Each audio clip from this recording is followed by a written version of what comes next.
Falling out of love doesn't always feel like a dramatic ending.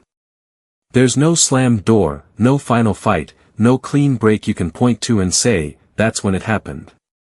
More often, it starts quietly. You notice you don't ask how their day went with the same curiosity you used to have. You stop reaching for their hand in the car. You catch yourself imagining a Tuesday, 6 months from now, where you're not together, and it doesn't scare you the way it should. This is what psychologists call emotional withdrawal, and it's one of the most common, and most misunderstood, patterns in long-term relationships. It rarely announces itself. It seeps in. And by the time most people notice it, they're already asking themselves a harder question: is this just a rough patch, or have I actually started to check out? Today we're going to look closely at that question.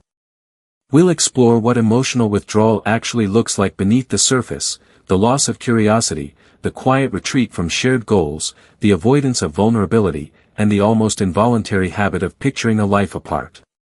We'll talk about the psychological mechanism driving all of this, because it's not random, it follows a predictable pattern that researchers have studied for decades. And then we'll walk through how to tell the difference between ordinary relationship fatigue, which almost every couple experiences, and something deeper, a genuine emotional disengagement that needs to be named before it can be addressed. If you've ever wondered whether what you're feeling, or what your partner seems to be feeling, is just a season, or something more permanent, this is for you. Let's start with what emotional withdrawal actually is, because it's often confused with simply being tired, or busy, or stressed. Emotional withdrawal is different. It's not the absence of energy. It's the absence of investment. And that distinction matters enormously.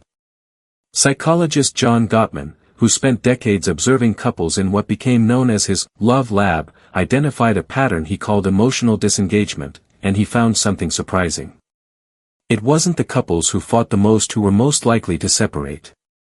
It was the couples who stopped fighting altogether, who stopped bothering to bring up complaints, stopped bothering to repair after conflict, stopped bothering to turn toward each other for connection. Conflict, it turns out, is often a sign that two people still care enough to protest.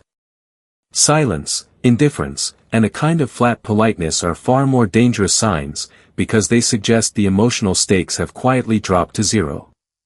This is sometimes called the difference between hot and cold relationship distress. Hot distress looks like arguments, tears, tension, painful, but still emotionally active.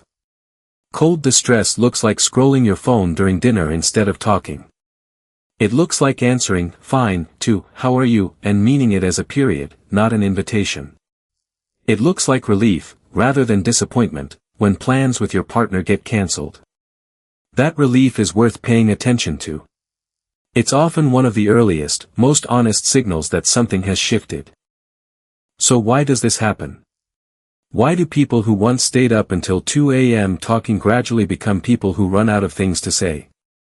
One useful framework comes from what psychologists call investment theory, developed by researcher Carol Rusbolt. The theory suggests that our commitment to a relationship isn't just about how satisfied we are, it's built from 3 ingredients.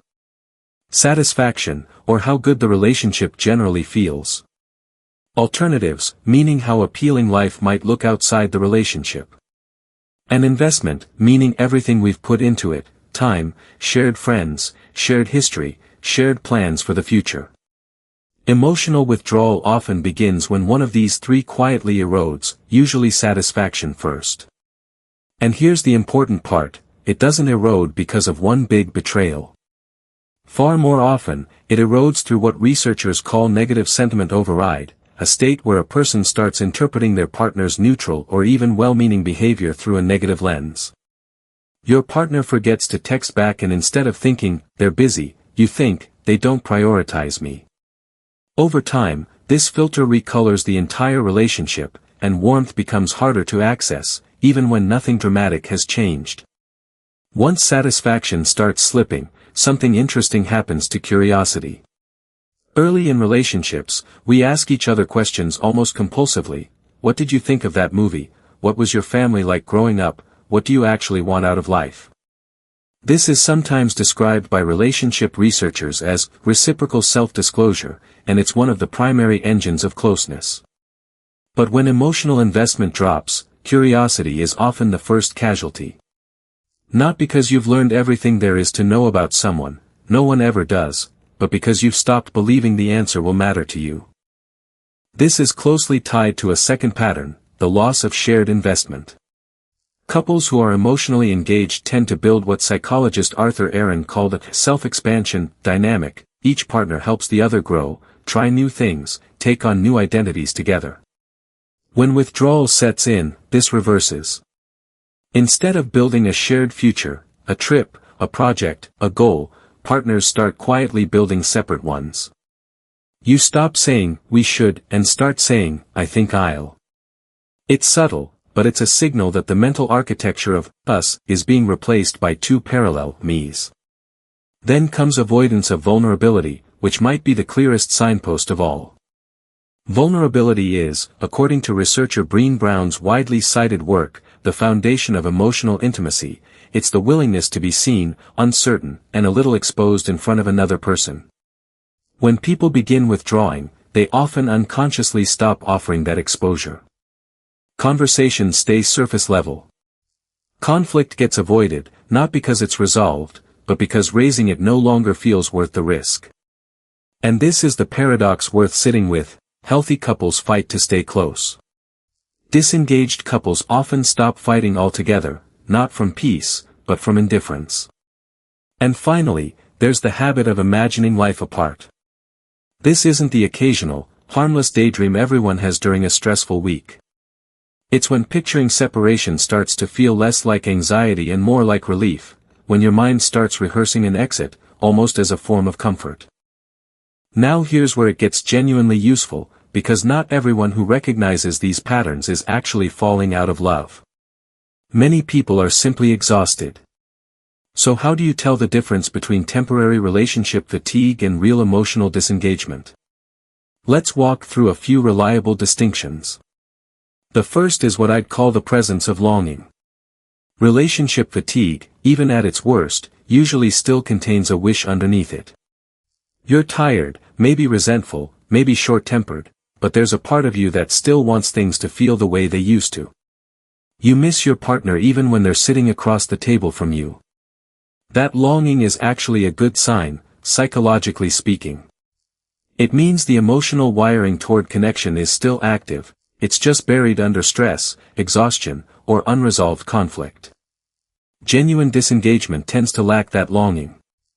The dominant feeling isn't, "I wish this felt different." It's closer to neutrality, an absence of pull in either direction.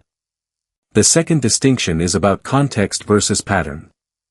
Fatigue is almost always explainable by something external: a new baby, a demanding job, a family crisis, chronic stress. Ask yourself honestly, if the external pressure disappeared tomorrow, would the warmth come back? With fatigue, the answer is usually yes, even if it takes some effort to rebuild. With disengagement, the withdrawal persists even when circumstances improve, because the issue was never really about circumstances.